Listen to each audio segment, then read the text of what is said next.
இது ஒரு பொய். இது முழுக்க முழுக்க முதலமைச்சர் சொன்ன பொய். எப்படி நீங்க களத்தில் இருக்குன்னு நீங்க இருக்கீங்க, ஆனா நீங்க களத்தில் இல்ல.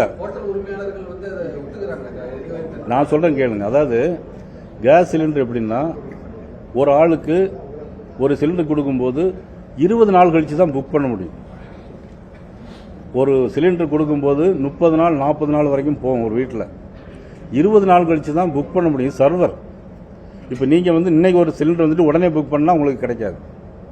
சர்வர் சிஸ்டமே அப்படிதான். ஏன்னா நான் கேஸ் டீலர், அதனால நான் சொல்றேன்.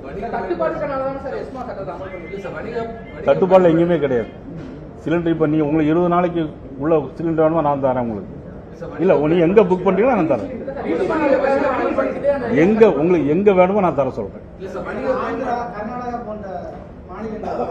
ஹோட்டல்கள்ல சிலிண்டர் தட்டுப்பாட்டால 15 வகையான உணவுகள் கொடுத்த இடத்துல 2 வகையான உணவை குறைச்சிருக்காங்க. இதுக்கும் சிலிண்டர் தட்டுப்பாடு. அதான் ஹோட்டல்ல உணவு குறைச்சதுக்கும் சிலிண்டருக்கும் சம்பந்தமே கிடையாது. இதை நீங்க இப்படி இல்ல நீங்க இப்படி எல்லாம் கேள்வி கேட்டீங்கன்னா உங்க கேள்வியில அர்த்தம் இருக்கா, என்னுடைய கேள்வியில அர்த்தம் இருக்கா? இல்ல ஒரே நிமிஷம். ஹோட்டல்ல அவ ரேட்டு எவ்வளவு போட்டிருக்காங்க, எவ்வளவு எத்தனை ஐட்டங்களுக்கு ரேட் எவ்வளவு, குறைச்சதுக்கு ரேட் எவ்வளவு, நீ அதை பார்க்கணும் இல்லையா? அது அன்னைக்கு அங்கே மாதிரி எதிர்கட்சிக்காரங்க எழுதி போட்டிருப்பாங்களா இருக்கும். பேனிக் பையிங் இருக்குல்ல, நிறைய பேர் பேனிக் நிறைய அதிகாரப்பூர்வமா முதலமைச்சர் சந்தித்து ஒரு கோரிக்கை வைக்கிறாங்க.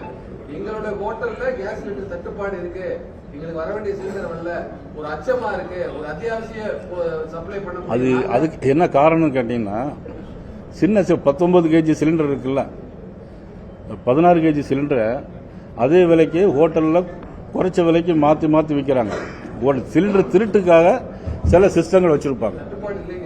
தட்டுப்பாடு கிடையாது. உங்களுக்கு வேணா நீங்க எந்த ஏரியாவில் இருக்கீங்களோ நீங்க உங்க ஏரியா சொல்லுங்க. நான் அந்த டீலர் அது எங்க சென்னையில் எந்த ஏரியான்னு கேளுங்க.